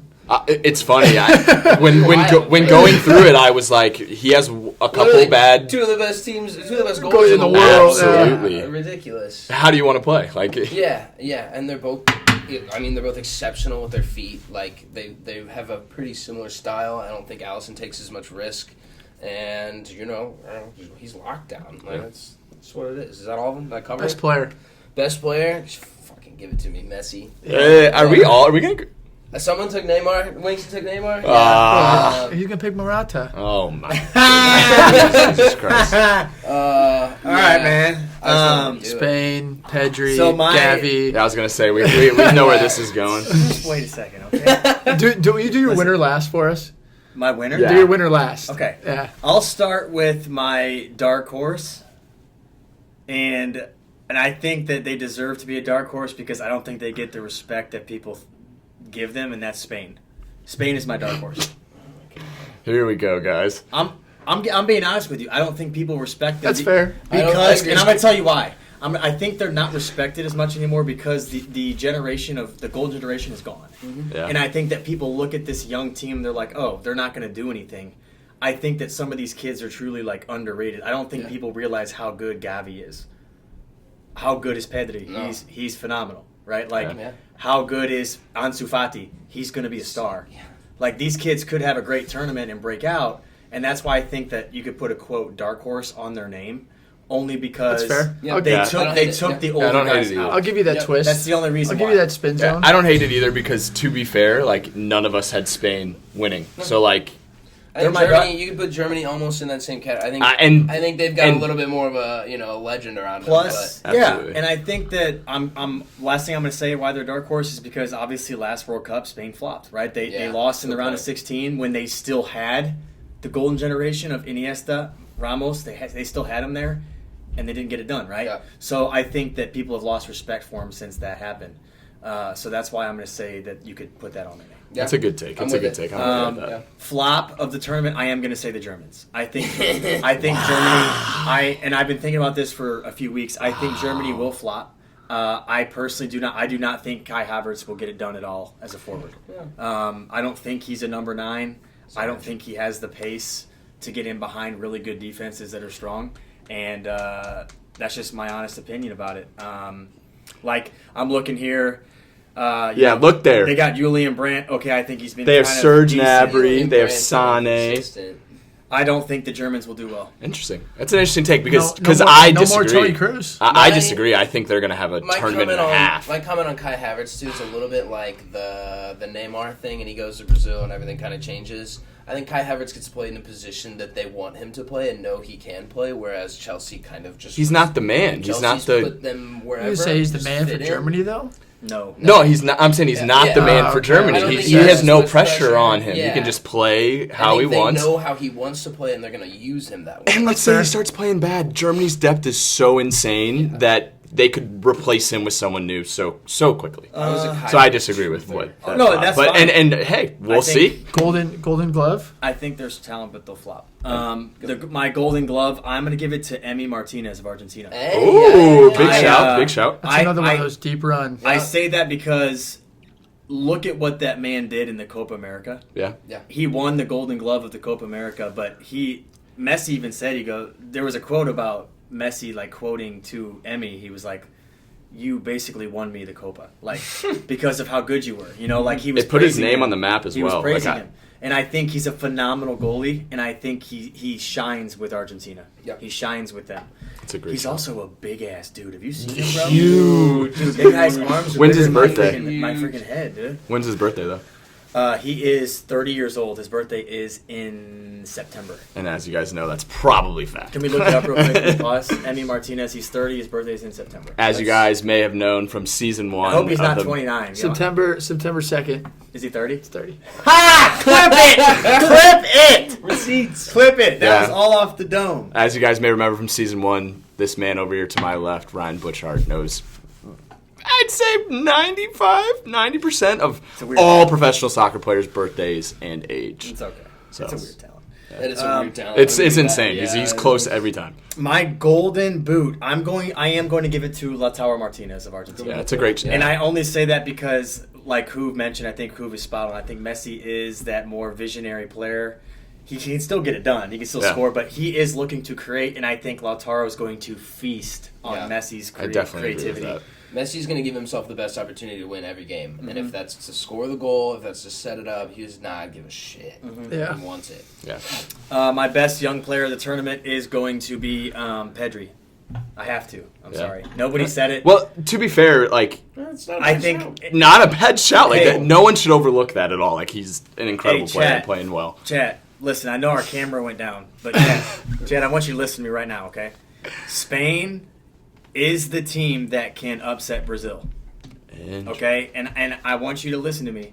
Pedri's going to be a big reason why it gets done. He is the effing truth. This kid is Iniesta reincarnated. Like, they cloned him in a lab, and that's what Pedri is, okay? He's unbelievable, and I think that Luis Enrique, looking at his coaching perspective of what he does, I think that he truly is like the team at 19. The team is already built around him. Yeah, like you can tell what he's doing, right? Like Pedri doesn't come off. He doesn't pull him off in games. The last Euro, Pedri played almost every minute. He was 18 years old. Who gives an 18-year-old that kind of freedom? You know what I mean? So I think this kid's the truth, and I think he will shine in his first World Cup. My best player of the tournament, and I'm going to put it with my winners. My winners are Argentina. And I think my best player will be Lionel Messi. I'm hopping on with the boys. I will freaking cry when I see Messi hold that trophy up, and then when he holds the MVP Golden Ball, because this man deserves it before he retires. What he's given the game, he deserves a World Cup. And I think that this is the strongest Argentina team we've ever seen in our lifetimes. We were not born yet when Maradona played, so we didn't get to see them play. So Messi will, I think he'll carry him and they'll win it. Less cocaine too these times. Just a little, bit.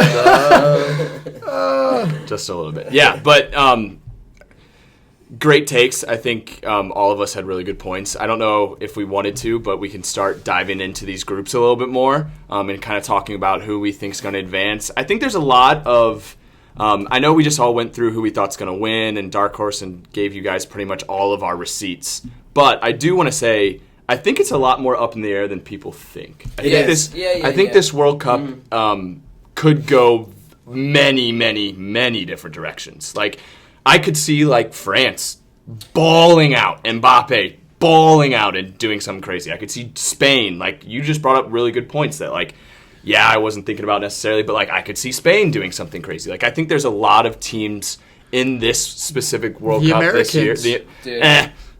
Anyone can be anyone. Such a hater. I'm not a hater. I'm just pump the brakes. Move to Canada, bro. No, I got the shirt on. When it comes down to it, I bleed red, white, and blue. Let's just pump the brakes. I mean, if we look at Group A. Okay, yeah, we'll get into it. Let's do it. You Yeah. have Qatar, Senegal, Ecuador, and the Netherlands. There are good teams in this group, right? Like And corruption going on. Absolutely. And some corruption. No, and you got to spice it up. Hey, Qatar, first game, plus 200 money line, book it. Book it. 1-0 in the second half. Book it.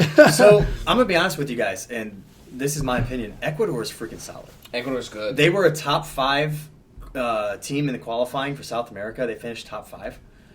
They're freaking solid. Yeah, and I have my notes pulled up right now, and I have it down 6 draws in 9 games for Ecuador. Like, defensively, they're grinding to not allow goals. So, like, I agree with you. They're gonna be a hard team. I mean, the no Sadio Mane. I agree. That kills Senegal. I would have given. I probably would have put Senegal second in this group behind the Netherlands if with a healthy Mane. But I think, I mean, truthfully, I'm just gonna be transparent. I don't know a ton about their team, but I'm just going ahead and assume that he's the main piece of their team. He's irreplaceable. Yeah. I agree, but also of course, I'm going to show a little bit bias here, but like as a Chelsea guy, they still defensively, they have Mendy in goal, they have Koulibaly. Like Kepa's backup? Kepa's not his backup. He was injured. He had to get back into form. Sifting through their results on the qualifications too, they weren't winning handedly, but they were winning. They were pulling results. Yeah. They have a lot of draws. They only lost to Egypt. It's not a bad squad. Obviously, you don't qualify for the World Cup if you suck that much. Yeah. But I think it's them or Ecuador that goes through with the Netherlands. Like Qatar, they're fake. We say this, and I may be, and we can go through who we think each individually is advancing from Group A. For me, this corruption and all this stuff that has been going around about Qatar, like, I would not be shocked if they advanced and made it out. They may win the group.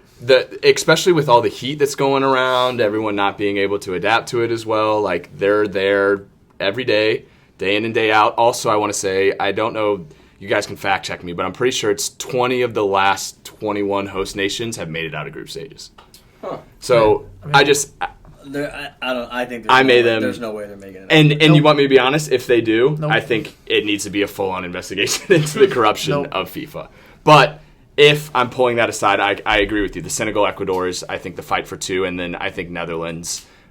Henry kind of talked about before about his dark horse. Yeah. Like, they're just a solid squad. Their center back duo. They should comfortably win that group. Absolutely. Netherlands advancing as 1. Because I visited and been there, like, I always have such a soft spot for the Netherlands, and I love the way they play because their style, no matter who it is, their manager, like, the manager doesn't matter. They've played the same style since Johan Cruyff played. Yeah, and I think it's Van Gaal, still. So we go through and give our winners, runner-up each group? Yeah, I'll start. Yeah, that's what we're... Netherlands will win the group, and I think Ecuador second. Okay. It's not a bad shout. And I think I'm going to go... I think Ecuador and Senegal, like we were just talking about, is going to be... Like, that game is going to decide who's second, and I think Senegal... that's just my opinion defensively. Like I said, I like Mendy and Koulibaly. I also think they're going to kind of hopefully get a little bit of, like, encouragement / motivation that, like, everyone's doubting them without Mane, and hopefully it puts a little fire in all their butts to, like, actually perform. Possible. Yep. Yeah. So I'm taking Senegal over Ecuador in my 2 spot. Netherlands, Ecuador. Netherlands, Easy. Ecuador. Yeah. Netherlands, Ecuador. We can skip these guys out of them. All right. So we're going on to Group B, and I think this is the one that we're most excited for. I do want to say, a lot of people have been saying it, but I think this is the group of death. And if you take the FIFA rankings, it technically is the group of death, because if you take all of the rankings and divide it by 4, we're the lowest. So Group B is USA, Iran, Wales, and England. So for me, I personally think England is kind of at a different tier than those other 3 teams. So I don't know how much these other guys will agree with me, but I think they kind of handily win that group. I don't think the USA is there yet. I think we have a lot of young talent that will gain a lot of experience during this World Cup that'll help them for the next one in years to come. But I just don't think we have it to top England in our group. But with that being said, I definitely think we are finishing second. I think just the fact that we were out of the World Cup last time, the passion, USA, it's a World Cup. These guys are fired up. Exactly. We're all fired up. Yeah. I think you had a great point about Gio Reyna. I think he's going to have that freedom to do whatever he wants now. He's not the man. I will say the only thing I'm a little bit nervous about is the games leading up to the World Cup. never once was I impressed. Never once was I fully confident in our side that we were going to go to the World Cup and easily win games and advance out of our group. I also want to say that, like, yeah, we think Gio's going to do well, but, like, we really don't have a 9. Like, we haven't had a solidified 9 that's going to bag us goals. I mean, I don't think we really ever had. Everyone will be like, Josie Altidore, but I think he was garbage. So, talent-wise, we're up there, but I don't know if it's enough to take England. But I definitely think we're finished second. I think Wales. I'm terrified of Wales. I am. I'm terrified of Wales. I'm definitely terrified of Wales, especially because I'm so scared. Well, Bale. It's his main event. We've been talking about it multiple people. Like, he moved to the MLS, just won the MLS Cup. He hasn't really had much pressure on him. He's come to this Wales side, and, like, this is his main event. This is where he needs to perform and show everyone that, like, yo, I still got it a little bit. I may be in the MLS, like, but I can still play some football. So I agree with you, but once again, the U.S. and me got to take him. Yeah, I'll go. I think England wins the group. I don't think they win it as comfortably as we think. Okay. I put Southgate and Berhalter on a pretty similar scale, frankly. Not a bad shout. So, like I said, I think England grinds out some results. I don't think they're as convincing as anyone thinks. I think that back line's kind of broke for the upper echelon that you mentioned, which I do completely agree with. I think the United States' group is completely determined on Monday. Like, I think the result and how we in look, our confidence, how you come out of that Wales game 100% determines everything. I think, those guys are eager to play England. It's going to be great. I do think they give England a better game. It's going to be, that's a tough game no matter what, no matter whom the manager is. I would like to think that we can kind of maybe beat Iran. Good Lord. Isn't that crazy to say? Yeah, if I wasn't looking at this as an American, I think Wales goes through second. But these guys are built different. Like, I think at some point they even just throw Greg Berhalter's instructions out the window and they take it upon themselves to just get a goal. If they need a goal, I actually kind of have faith in the 4 or 5 guys up top to be like, screw this guy's logic. We need to just bag one. Yeah. Like, I'm going to take this into my own hands at some point. So I'm hoping that they have that kind of resilience to just pull out results. Yeah. And I always go back to, like, the last World Cup we were in. Like, I didn't expect us to do that well, and look what we did. So, like, the World Cup for USA is always different. Like, so I'm hoping that that's the case with this one as well. Ready to go? I think you guys know where I'm going with this. Yeah, I want to hear it. I'd rather ride with the boys than not. I'm picking the USA to win the group. Hell yeah. Truthfully, because, I mean, when you sit there, you kind of have to break it down. My top 2 are obviously the United States and England. And I think when it breaks down to it, if we can get by Wales, like, us playing against England with the fact of Harry Maguire playing as their center back, probably a partnership with Dyer, like, we can catch them very easily. Yeah. Like, I think it's going to be 2 completely different teams from who we see play against Wales. Wales does scare me because of, like, your Daniel James. It's like, he doesn't have to have a great season to be effective. Yeah. One time he has to get in behind with his pace. So I am scared of them. But at the same time, like, I think we win that game. I think in the midfield between Musa, Tyler Adams, and McKinney, 2 guys that are playing week in, week out regularly. Like, oftentimes Ramsey's not even playing. Gareth Bale is playing in... Not even starting for LAFC. Yeah. Daniel James plays it. Like, Daniel James plays it Fulham and doesn't start.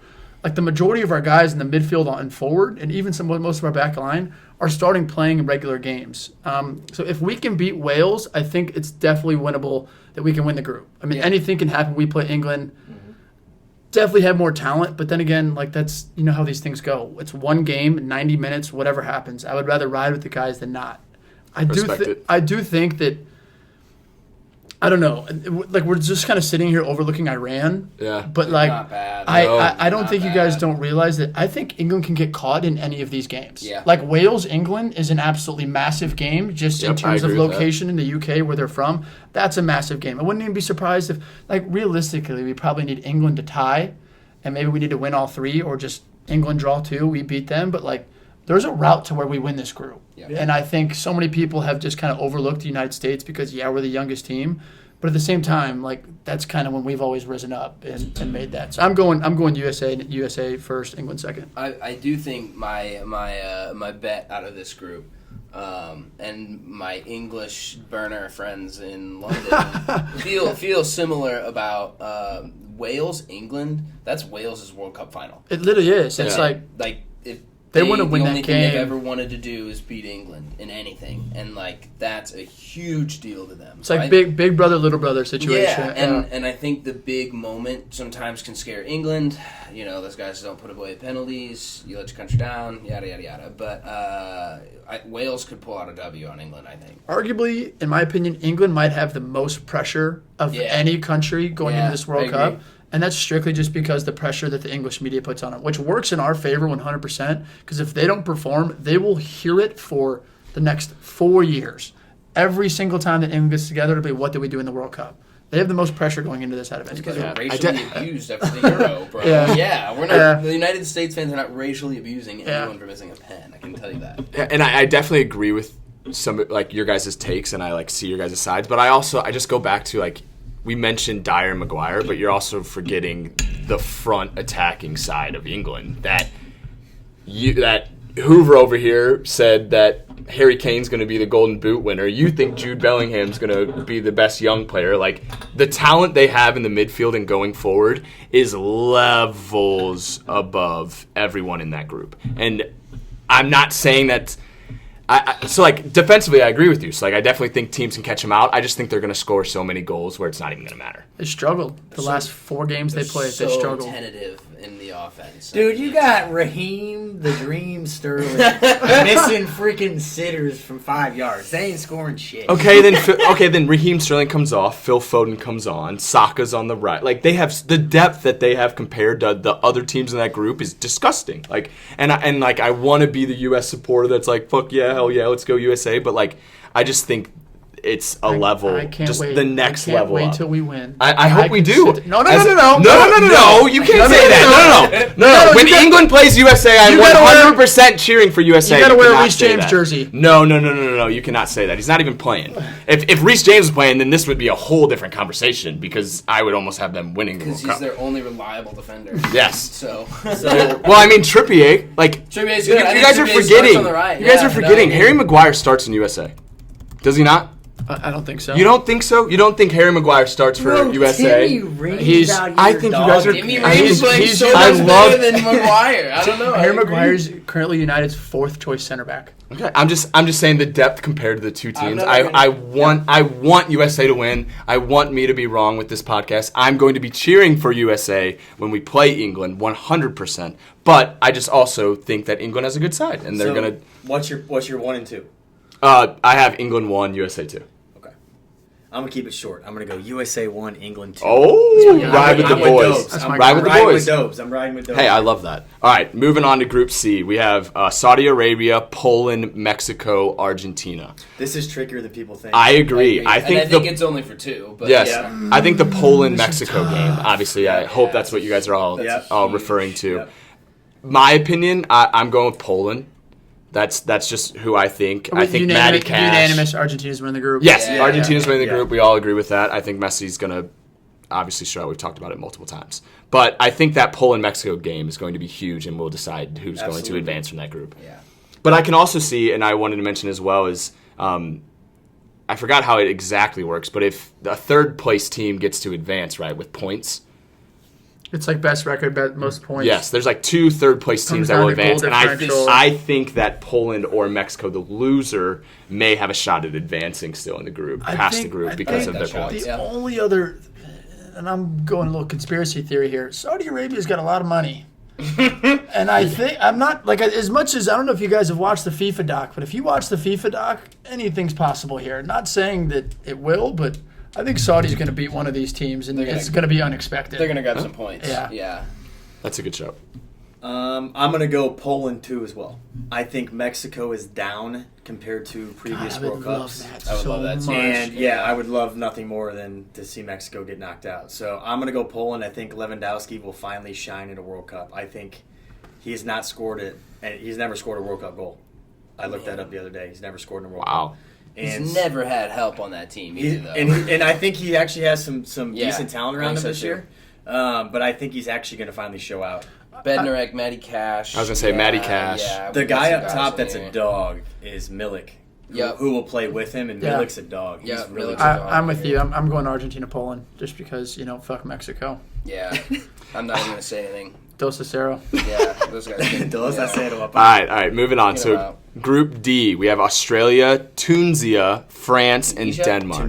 Tunisia. Cut it back. Hey, Wings, don't cut that one. Yeah, we ain't cut that one. It's all good. What is it again? Don't cut that out. Tunisia. Okay, you guys say. Like I said earlier, guys, I suck with names. But with this one, I think I mentioned it before. I may be different than most people, but I think Denmark's winning this group.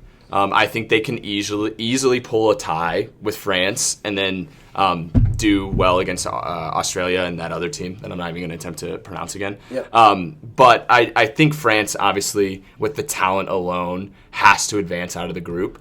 So I think they're finishing second. But I do think Denmark, with the passion and Eriksen in their defense, I think, like I said before, as a dark horse team, I think they will finish one. And I think that's going to cause bad repercussions for France moving forward. Because like I said before, if they finish 2, they'd face Argentina first round afterwards, and I don't think they would. I low-key want that to happen so bad. Yeah, it'd be very nice.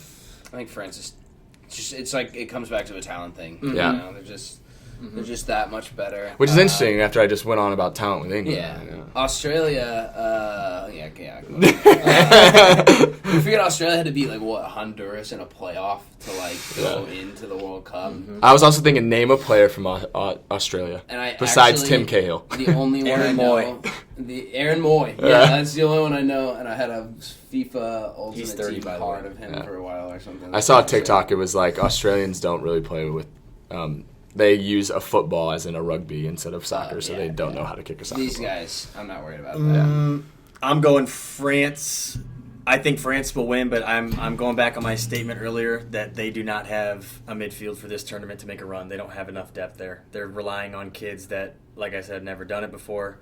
I don't think Guendouzi playing every game, bro. I don't think their midfield's gonna hurt them. Yeah, without Conte and I love to say this, And Paul Kuko. Pogba. Is Paul Pogba healthy? It'll be No, Paul Pogba's out. So the So two is guys that will Conte. start in the midfield are Real Madrid's 2 starting center midfielders. And they're quality. Tchouaméni, They're good kids, but It'll be those two. Kim and Minga. Yeah. Yeah, which are definitely still quality players. So I'll cut some slack on Guendouzi too. He's played pretty well for Marseille and looked good against Spurs when they played him in the Champions League. I hate him. throw him a bone. I'll throw him a bone. He's looked alright. Denmark too. Yeah. Yeah, I'm actually going to take Denmark to win the group. I'm going to go France second. I'm going Denmark, France. Yep. I'm with it. Yep. The passion. Love I think it. they're just Well, I also think it's everyone's second favorite team, Yeah, going into the I World would Cup. argue I feel like a lot of people are cheering for them. Here we go. Okay. All right, sit up straight, Mr. I'm Butchart. going Group E. Japan, Costa Rica. I know you guys can't see me on the chat, but I'm sitting up straight right now because Spain's about to be on the podcast here. So, Let's take it away. Yeah, I was gonna say. In Morata, we trust, right? Look, Nick even wrote down, you said no striker, you jackass. Yeah, so Group E, we have Costa Rica, Japan, Spain, and Germany. So, I'm going to be honest with you. I don't think Costa Rica will do much. Their team is extremely old now. There are a lot of old legs. In 2014, when they made the quarterfinals, they were all in their prime. There's some dogs. And it's They were hard. dogs, and they don't have the legs anymore. It's hard to sit back on Keylor Navas as He is your still a guys' stud. Yeah, he's still a stud, but if he's your only superstar on that team, come on. I think Japan's got talent. Yo, just saw them good. Japan's dude. got beat the talent. shit out of the United Good. States. And they looked good doing They it. did. They really did. I think Japan will surprise people. But like I said, I still think Germany will flop in this tournament. I just don't think the Germans... You think they get out of the group? They do get out of the group. I do have them at second with Spain winning the group. Let me ask you, Spain's midfield 3. Who's starting? Give it to me. They're going to go Pedri, Koke, Busquets. No Rodri? No, because he's going to go... He has to have some experience in there. There's a lot of kids. That three... That didn't tingle my fancy. Well, you know what? It might. Those guys are. We'll wait to see. You know what will tingle your fancy though is when they have to make a few changes, and then they bring in guys like Gavi, Marco Llorente, who has absolute pace and he can ball. Then you can bring in some other really good players like Ansu Fati, and then I'm just going to put this out there. Henry's probably going to freaking punch me in the face later, but Eric Garcia is going to ball out in this tournament. You're such a clown. I'm not clowning, bro. I'm being honest with you. Eric Garcia is not a cap. Henry's always texting me. Well, he might be the biggest cap. No, dude, the only cap at this table is on Hoover's head right now. Right? So listen. I think I genuinely think the Germans they do have a good team. I think you're right. They have talent, but like I said, I don't see a number 9 there. Nabry? I would. Dude, Nabry's good, bro. He's not a 9 though. I don't know. I'm Let me ask you a question. I'm taking Nabry over Murata every day of the fits a week role and really twice on well. Saturday. He's very good, but let me ask you this. Let me ask you this, Nicholas. Yes. If Timo was fit, would you put Timo in that starting 11? Over Nabry? Would you No. put him in over Kai Havertz as the 9? No. I Yeah, would. I No. would. Yeah, I would. I would. Every day and twice on Sundays. Guess what? So Timo starts for you if he's healthy? Over Serge I think- Nabry, I think As a Germany's 9. Sane. Yeah. I think Germany's going to miss having Timo. Timo's had one of the best years he's had. I'm not ripping on He's Timo. been I think balling. Timo at Chelsea, I think a lot of people dogged him, but he was more. I'm not going to go into that because I don't even want to I was think gonna say, about you Chelsea. make I don't sure even that want to next thing think goes about somewhere. Chelsea right now. But I'm not a Timo hater. I don't think he's better than Nabry, Sane, or Kai. I think he provides a different dynamic. Yeah, and he's great off. Yeah. And okay, then that just proves my point even more. The depth that they have. If one of those guys gets hurt, you're bringing on Timo Werner. Timo's hurt. And with Spain, you have Yeah, Morata. Timo's not going, is he? Bro, we have Morata, and then if something happens to him, we bring on the freaking kid, Ferran Torres, baby. You know what I mean? Or we bring on Marco Asensio, who's a baller for Nico Real Madrid. Williams over all of them, bro. Nico Williams, but see, that's actually a pick that I didn't agree with, but I'll leave it there. All right, who are we going with? I'm going Spain to win the group. Germany's going to finish My second. guy. See, I have it flipped. I have Germany winning the group. I've been saying, the depth that they have, I think, is outrageous. Spain, once again, I don't think they have a striker. I think if you're relying on Morata to score your goals, they're going to have a lot of problems. I also think Ramos not being there, That hurts. I do think it hurts They need that as far as like experience at the leadership back. and captain. Once again, similar to how I said, I think with France, like they need that one guy that they can look to with a lot of those egos and talent that they have on that side. So I think losing Ramos him not playing is going to be. I'm going Spain, Germany. I think Japan could make it interesting, but I agree, and so it's funny. and if they make it interesting, I think they make it interesting with Germany. Like That's what I'm think- saying. Okay. I think they could beat the Germans. I think like, they could on a too. good day. Germans have PTSD from those Asian countries from South Korea last year, just absolutely putting them away. Crazy. So and the way Japan plays is always just everyone does their job. Yeah, they're yeah, working their butt absolutely. off. They have Doesn't matter who's in what exactly. spot. And I so agree. and it's funny. I had Japan as another one of those teams to look at. Is like they might not advance one or two, but they could be a team that slips in third that call. just based on points. Yep. This next group is my favorite group in the tournament because I think it's Really? the hardest. Interesting. And you're not wrong. Oh, It's the toughest Group group in the F. tournament. I think it's the Group hardest F? group in the tournament. Canada, Croatia, Belgium. Morocco, and Belgium. I think it's the hardest group in the tournament. That's a good take. I'm just gonna rip it off the front. I'm gonna go Croatia, Canada. That's wow. mine. That's mine. Those are my wow. I think Canada shoves it in some Those are my people's two. faces. Wow. this year. Canada's nasty. two. Bro, watching the And I hate it, Canadians, and I watching the don't enjoy Canadians it. I in don't enjoy it. CONCACAF with what's the striker's name? Jonathan David. Jonathan David, like Alfonso Davies, like got that other. watching those. I mean, like you watch them play the United States. Like it was a great game, but Canada plays the right way too. It's not like they just win games. If you watch them all through qualifying, they play pretty soccer. Yeah. Like they play well, and I think, especially kind of like playing against Belgium, like that's a game I can see Canada winning.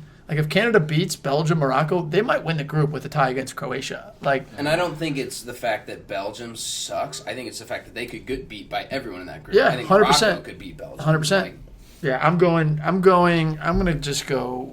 I think I'm gonna take Canada to win the group, Croatia second. Nikki. Interesting. It's funny. I didn't really look at it that way with this group. I thought it was pretty more. I thought this one was one of the easier ones that I had to pick. But you guys bring up good points. I didn't watch Canada as much. I think Davies is like obviously their superstar on that team, and I just don't know if a wingback can carry. Hopefully, he plays in more of attacking they position. listed him as a forward in the Okay, squad, interesting. So That's a good take. But I think Belgium. We talked about their side's aging, but I also still think talent wise, Katie they have Kevin De Bruyne. Yeah, like we're all forgetting that they have arguably the best midfielder in the world still. So I think they win. Blind, and he could set me up. On and then 6 foot box. I also think Croatia is still a good side. Like their midfield three with Kovacic, Modric. Like I think is nasty. yeah, I think they're gonna be fine and take care of business against Canada and Morocco. Like I agree with your guys' takes that like those guys, those two teams could make a statement. I don't see it happening. I think this is the hardest group to call. I agree. Yeah. I wouldn't argue that at all. I'm gonna go absolutely crazy here. Belgium wins the group. Canada knocks Croatia out. Canada goes through as 2 with it. I just think like Croatia, they are good, but I think their Cinderella story it was a one and done. And they're old now too. Yeah. Like a lot of those guys, Brozovic is 30s, Modric is, Brozovic is 20. Is he really? He's 30 in November. We got to watch ourselves with him with just like throwing out age. He knows. He'll fact check us. But you are right. He's been around. And you can't really discredit Modric's age. This guy's still freaking balling. Like he's like fine wine, man. Ridiculous. And I think Kovacic is one of the most underrated players. I wouldn't argue that. Yeah, I think he's pretty good. He's unreal. Yeah. I think he's quality. Yeah. Has been for Chelsea for a while. I don't think he gets the love that he deserves. Group G: Cameroon, Switzerland, Serbia, Brazil. Another tough group, obviously. Yeah, I think this is. And I think we all kind of agree Brazil is obviously going to run away with the group, win the group. But I do believe, I think Winks had Serbia as his dark horse. He brought up a lot of very good points. They have a very good, talented side. I love their size is very big, so I agree with them. I think Switzerland versus Serbia is going to be a huge game in that group, and I think whoever wins that advances. But I agree with Winks. I think Serbia is a team to look out for, and I think they advance as well. Yeah. I think it's Brazil 1, Serbia 2. Switzerland's squad we're looking at right here is not doing Xhaka. Yeah, and it's funny. A lot of the times when I was looking at Switzerland's team, all of the stuff I was reading was Xhaka's in good form. But at the end of the day, like, is he going to be the difference maker? I don't think so. No. I'm going to second that with Nick. I go Brazil 1, Serbia 2. Yep, I'm doubling down. We all agree. Wow, look at the Mecca of Banter podcast. You know what? I kind of want. Of course, as I say that, does change. I feel like one of these teams always gets through. Like, I'm gonna go Cameroon. Like, I feel like there's always some sort of dark horse story with them. I mean, truthfully, I probably think Serbia may do it just because of their depth. But I truthfully think I'm gonna go Brazil, Cameroon, like just to switch it up because why not? We don't have one African nation getting out of there. No, I literally was just thinking that as well. And someone's gonna do it. Well, that's the reason. Do it. Well. Maybe the next one. Yeah. So Group H, the last one: South Korea, Ghana, Uruguay, and Portugal. So for me, I think once again, you guys are really high on Uruguay. I'm very interested to see how they play because I think a lot of those new names that you guys were mentioning, like they're going to need to perform, and some of their older guys are kind of on the back end of their careers. So I think. That team that may go through might be Ghana, just because I think Partey is pretty good. They also have a pretty good defensive side, like Lamptey, and I can't even think of other people. But I don't necessarily think they're going to be a bad side. Now, am I going to take them over Uruguay to advance? No, I have Uruguay, Portugal advancing. This is a fun group. It is a fun group. It's definitely a fun group. Because South Korea with Son, he can bag. I was just gonna say Portugal can get caught by any of these teams. Yeah, absolutely. I love the South Korean thing. I love the South Korean story. I love that he broke his face and he's like, I'm gonna risk my life. Sonny in a mask is kind of badass. Sonny in a mask might be a dangerous. He hasn't been playing so well recently, though. He's not been playing so well, but he's also one of those guys that like.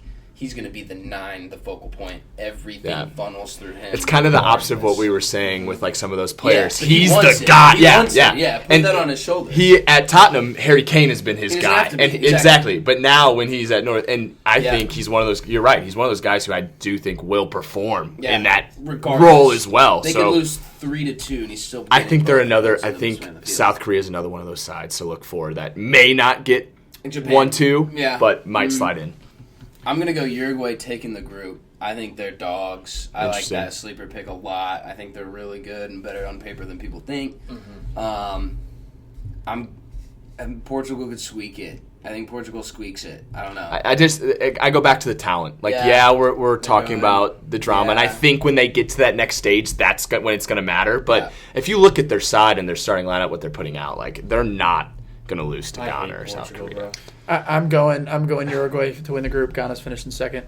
So Portugal's not even making it out of the group? You can call it. Ghana. I like the Ghana dude, you can call it recency bias. You can call it the fact that Ronaldo pissed me the fuck off. That's probably part of it. But truthfully, I also believe in Ghana. I mean, trust me, Bruno Fernandes might be one of my favorite players in the world. My laptop password, Tim. You want to get into my entire life? Type in Bruno Fernandes. You're in. I absolutely love Bruno Fernandes, but I can't pick Ronaldo to win anything at the moment. So I'm going Uruguay, Ghana.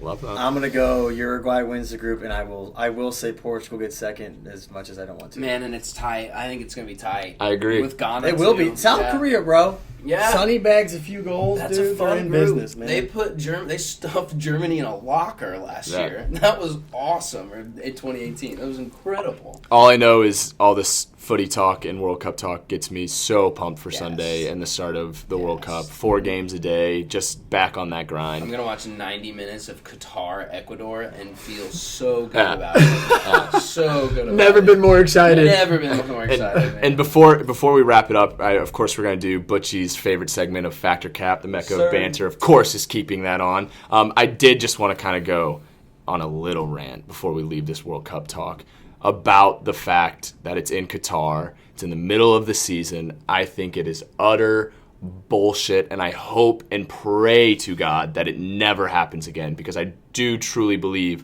a lot of players' careers can be ruined or altered drastically because of this. The amount of games that they're playing alone in the Prem, I think, is ridiculous in and of itself. And now you're going to throw another competition as big as the World Cup that only happens every 4 years.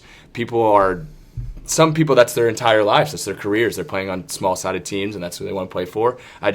I am utterly disappointed in the fact that they're doing this in the middle of the season and that Qatar was able to corruptly get the World Cup this year. And I think that had to be mentioned. And I think especially with all the news that we've been seeing around with like the Budweiser sponsorship and all that stuff like falling through at Qatar, the media coverage is being denied, even though that they wanted the World Cup in the first place. I just think there's so much drama going around it that like I definitely wanted it to be mentioned in this podcast that hopefully it doesn't happen again. I said it before.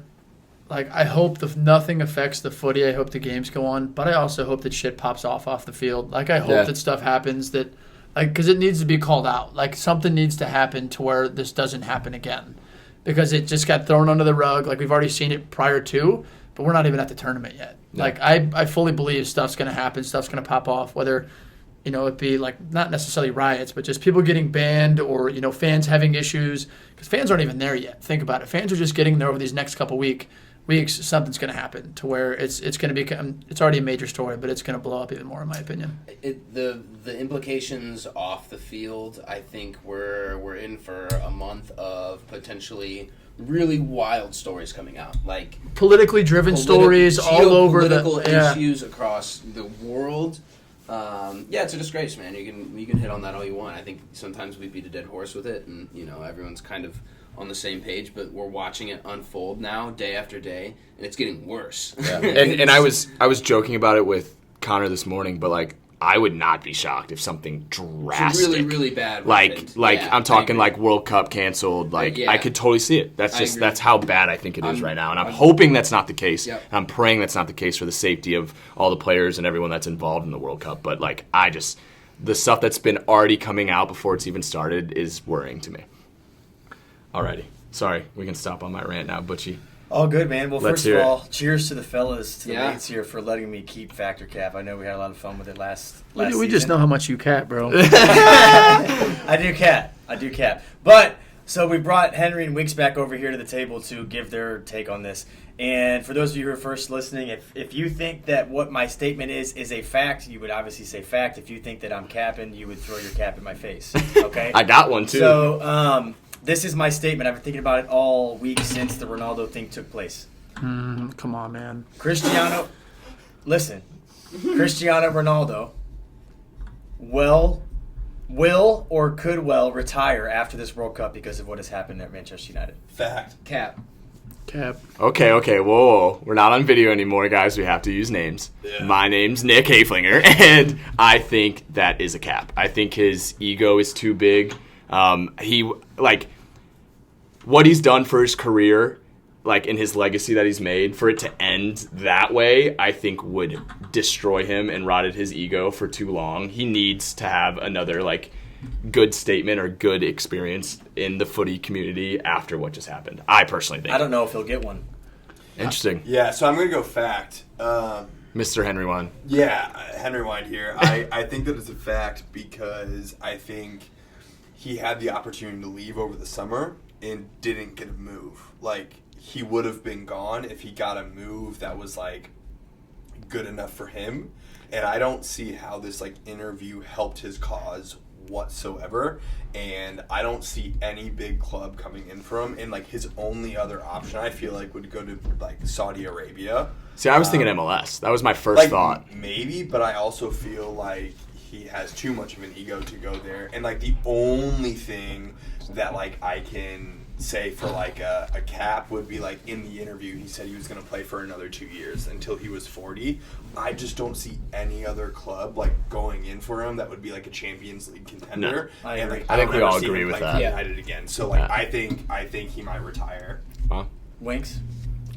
Yeah, just for the sake of an alternative opinion, I'm gonna say Cap, partially because of his stubbornness. But I think that, I feel like just having watched him over the last handful of years, really since he left to go to Juventus, I think that he's gonna be one of those guys that will kind of team hop for a couple more years, just like trying to win a league or trying to win like player of Ring some chasing. tournament, regardless of like the height of that, of whatever team, like whatever league that team sits in, whether he goes back to Sporting Lisbon or whoever. I think that he's going to be one of those stubborn players that just tries to like go to a couple more teams to win something, and inevitably when he doesn't, then he eventually will. But I think he's just too stubborn to retire. I agree. I'm gonna agree completely, 100%. I think he could be 42 and think he's the best player in the world. and trying to break into NYCFC to take them to an MLS Cup. I'm with you. I think his ego's too big to just quit. Dope. I'm going Cap because in the interview he said the only way he was going to retire is if Portugal wins the World Cup, and that's not going to happen. So I'm going Cap. I mean, you guys heard my rant. I think he's way too stubborn. He's way too selfish. I think Ian Wright said it best. Like, he needs some sort of counseling, and what I mean by that is players like him and just his ego. It's very tough for him to realize it's the end. It's very tough for him to realize he's on the decline, and so he's going to continuously think of himself as the same guy he was 5 years ago. And so I think we probably see him for 2 or 3 more years. I truthfully think, my opinion is he goes to MLS after this, if not Sporting. It's one of those two. I don't think another top club in any league is going to go for him. I think he's either going to go play for Beckham and Inter, or he's going to go back to Sporting. Can we all agree before we hop off that he will never play for a club in the top 5 divisions in Europe ever again after this? I agree. Fact. I just can't. Only one I see is I see Todd Bowley doing his American thing, and him and Aubameyang as a striking pair would be the downfall of Chelsea we all would want to see. Yeah. And I hate that you bring it up because I literally said that exact same to you this morning. Yeah. Because in some crazy world, I'm not even saying it. Fuck that. Jersey That's not sales. happening. Jersey sales. Well, I could see the ownership of Chelsea now being interested, is all I'm going to say. Yep. That's where I'll leave it And at. it sucks in the first place that, this whole interview thing has caused us to feel like we have to talk about him so much in this first podcast. Welcome back. This is a World Cup podcast. Welcome back. I want to make that known. Absolutely. And we're super stoked for the games to start and just be immersed in all that. Absolutely. Yeah, and I did want to mention before we log out and say our goodbyes, all of our socials, Mecca of Banter, please go and follow them on Instagram, Twitter. We're going to be creating a TikTok here soon and posting a lot of our clips from the podcast. Butch is excited. Yeah, Mr. Butchart is very excited on that one. Butch can be dancing. Yeah. So be on the lookout for those. Also, we're kind of trying to figure this out, so bear with us. As you guys can tell if you've made it to the end of this episode, we don't have video anymore. So we're definitely working through some things, so stick around. We just love talking shit and bantering about soccer, so if you enjoyed as well. Yo, chat, we love you, man. Yeah. Cheers, y'all. Cheers.